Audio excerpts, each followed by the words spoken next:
Brilliance Audio presents The Broken One by Ruth Cardello, performed by Brian Polino and Summer Morton. Barefoot and dressed in white, fluffy, hooded unicorn onesie pajamas, Judy Carisi spun in the high-backed leather chair behind her father's desk.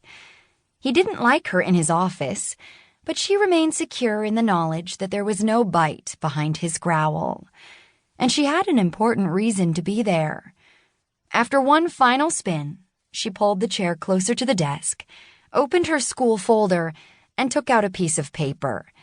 Even though it was a first draft, she'd put a significant amount of time into it.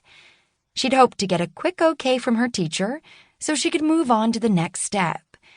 Instead, her teacher had met with her and asked for a major overhaul of the assignment. Frustrating.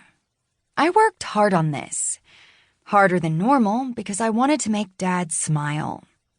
Usually, her father loved hearing about school. He often came home late from work, but always made time for her. They'd curl up on the couch, read together, and she'd tell him about her day. Over the years, she'd gone from reading to him to reading next to him. No matter how busy he was hers for that window of time. Her life was full of friends, soccer practice, and schoolwork, but time with her father was something special. Not that time with her mother wasn't. According to her friends, Judy had the sweetest, most attentive mother ever.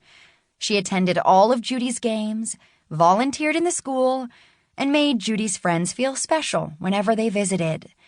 Perfect was how everyone described Abby Carisi, which often made it hard to live up to her expectations.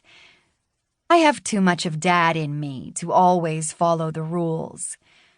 Dominic Carisi. His name alone commanded attention. Her mother joked that he'd been a rascal before they'd met. Judy never did get what that meant, but Uncle Jake said her father had as many enemies as he had friends, and he certainly had a lot of friends. Judy looked around her father's office.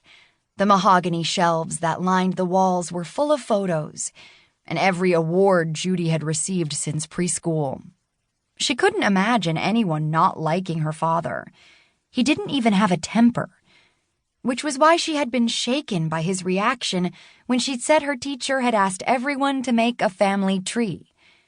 He'd been angry, and something else. When she'd asked him why, he'd said he was tired. Her father didn't get tired. When she'd pushed for him to explain, he'd gotten a haunted look in his eyes and walked away.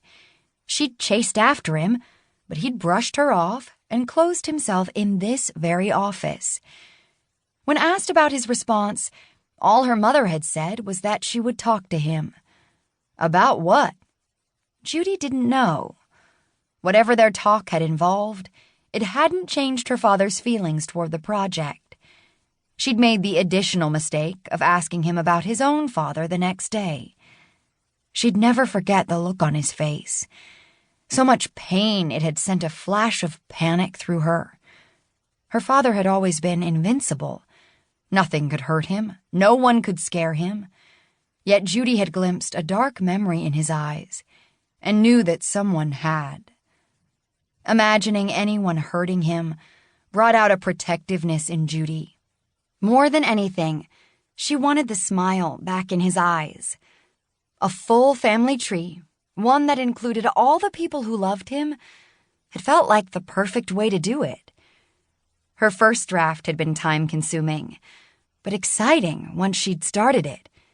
On the trunk of her family tree, she'd written her grandmother's name in an apple, then her parents above in a box, with herself represented as a leaf.